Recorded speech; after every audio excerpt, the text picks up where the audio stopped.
All right, let's pull back the curtain on digital marketing. In the next few minutes, we're going to walk through the exact playbook that businesses use to turn a total stranger into a lifelong customer.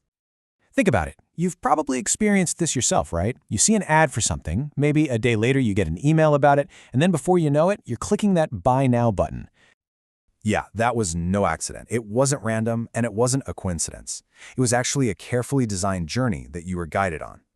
And the map that marketers use to plan that whole journey, well, you're looking at it. It's called the marketing funnel. And really, its power is in its simplicity. It helps businesses see the entire customer journey from start to finish. And that means they can figure out exactly where you are in the process and deliver the perfect message at just the right time. So this whole journey pretty much breaks down into 4 key stages. First up is awareness, which is all about getting on your radar in the first place. Then comes consideration, where a brand has to earn your trust. After that, we have conversion. That's the sale. And it doesn't stop there. The final stage is loyalty, which is all about turning customers into huge fans. Let's start at the top. Welcome to the top of the funnel, or tofu, as marketers call it. The goal here is pretty simple, but it's a huge one. Reach people who have no idea you even exist yet. It's all about casting a really wide but smart net to find potential customers. Now, one of the most powerful ways for a brand to get noticed is through something called search engine optimization, or SEO. Now, this isn't about paying for an ad to show up on Google. It's about earning that top spot. It's about creating such good, helpful content that Google basically says, you know what, this is the best answer, and puts you right at the top of the page. But of course, SEO is just one tool in the toolbox. Marketers use a whole mix of channels. They might use content marketing, like a helpful blog post to teach you something. Or if you're already searching for something specific, a paid search ad can pop up at that exact moment of need. And then you've got social media and display ads, which can target you based on your interests, introducing you to a brand you didn't even know you were looking for. And this quote really hits the nail on the head. Modern digital advertising isn't just about shouting a message to everybody. It's about precision. It's about having this incredible ability to personalize a message and deliver it to the right person at the right time. That's what makes this first stage so powerful. Okay, so a brand has your attention. What's next? Well, welcome to the middle of the funnel, or MOFU. The goal here changes a bit. It's no longer just about getting noticed. It's about becoming known and, most importantly, becoming trusted. It's all about nurturing that little spark of initial interest. A huge tool for this is email. But let's be honest, you're not just going to give away your email address for nothing, right? So brands have to make a fair trade. They offer you something valuable, like a free guide, an ebook, or a useful online tool, and in exchange for that value, you give them permission to contact you.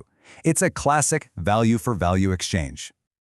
So why are they so obsessed with building that email list? Well, check this out. The potential return on investment for email marketing is a mind-blowing 4,300%. No, that is not a typo. Think about it. Unlike social media, where an algorithm decides who sees your post, email is a direct line. It's an owned channel, and that control is what makes it one of the most valuable assets a business can have. And here we are, at the bottom of the funnel, BOFU. This is the moment of truth.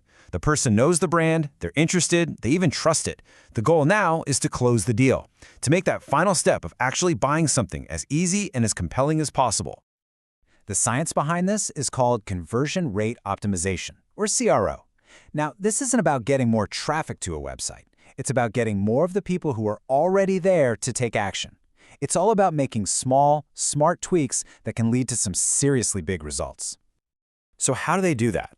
Well, a big part of it is running experiments called A/B tests. Take this real-world example from a company called WorkZone. They had a form on their website with a bunch of colorful customer logos right next to it. They had a simple theory. What if those bright colors were actually distracting people from the form? So they tested a new version where they just changed the logos to black and white. The result? A 34% increase in people filling out the form, just from that one tiny change. This is CRO in a nutshell. A simple, data-backed tweak led to a huge improvement. It just goes to show you don't always need more visitors. Sometimes you just need a more effective website. But wait, the journey's not over once you click buy. The smartest businesses know that the best customer isn't a new one, it's a returning one. This last stage is all about turning that one-time buyer into a lifetime fan, someone who not only comes back, but also tells their friends.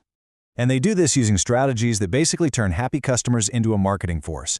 Things like referral marketing, where you get a discount for bringing in a friend, or affiliate marketing, which partners with creators you already follow. And of course, loyalty programs that reward you for sticking around. The goal is to make you so happy you can't help but spread the word.